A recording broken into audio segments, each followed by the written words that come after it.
Média présente De Sources Sûres avec Jean-Charles Simon.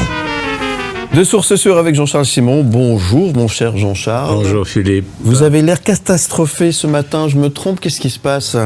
Cher Philippe, il faut que je vous fasse un aveu, et par les temps qui courent, c'est extrêmement douloureux pour moi. Oui. Je me lance. Oui. Je suis à moitié français. Ah, Oui. oui. Oui, alors, bon, évidemment, et je dois le dire, j'ai mal à ma France. Oui.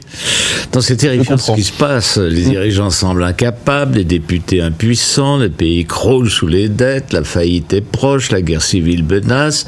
Et quand Macron prend la parole à la télé, on dirait Bertrand Piccard. C'est pas de ma faute, le projet était bon, j'avais confiance dans le ministre des Finances, la Cour des comptes ne m'a rien dit, ou alors j'ai mal compris. Ouais. Je suis très triste quand je pense à tous ceux qui sont ruinés par ma faute, etc., etc. Oui, je comprends. Mais il y a quand même des belles choses, il y a des choses, regardez, des choses sublimes qui ont été faites. La reconstruction de Notre-Dame de Paris, par exemple. Bien sûr. Notre-Dame, ça c'est merveilleux, ça. Non mais ça, vous voyez, c'est bien la France, ça.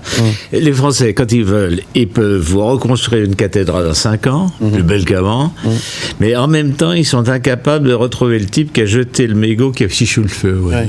Hein, c'est ça. Non, ce qui me nave le plus dans ce pays, c'est qu'on dirait qu'ils font tout pour envenimer les choses, pour se pourrir la vie. Ils se haïssent tous sous n'importe quel prétexte.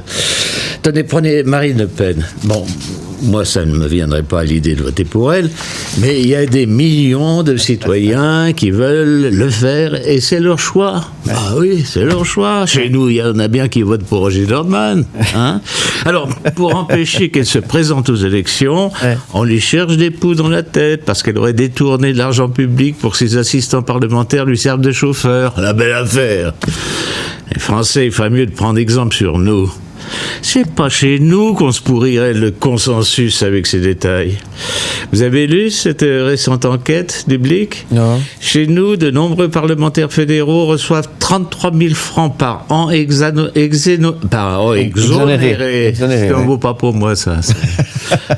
Ils ne payent pas d'impôts, quoi. Pour engager un collaborateur personnel. Eh bien, plus de la moitié d'entre eux n'emploie officiellement aucun personnel de ce type, mais empoche tout de même les 33 000 francs. Bah oui.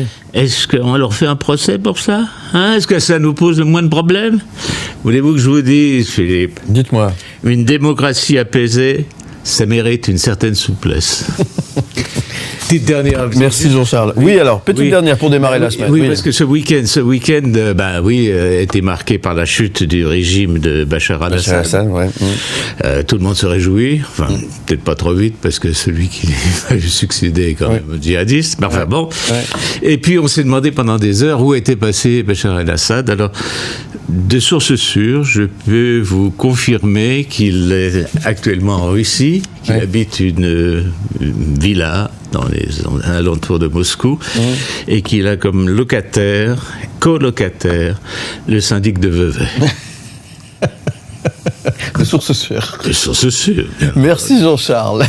On se retrouve demain pour de nouvelles aventures, et on vous retrouve en podcast et en images sur le site mlemedia.ch. À demain Jean-Charles.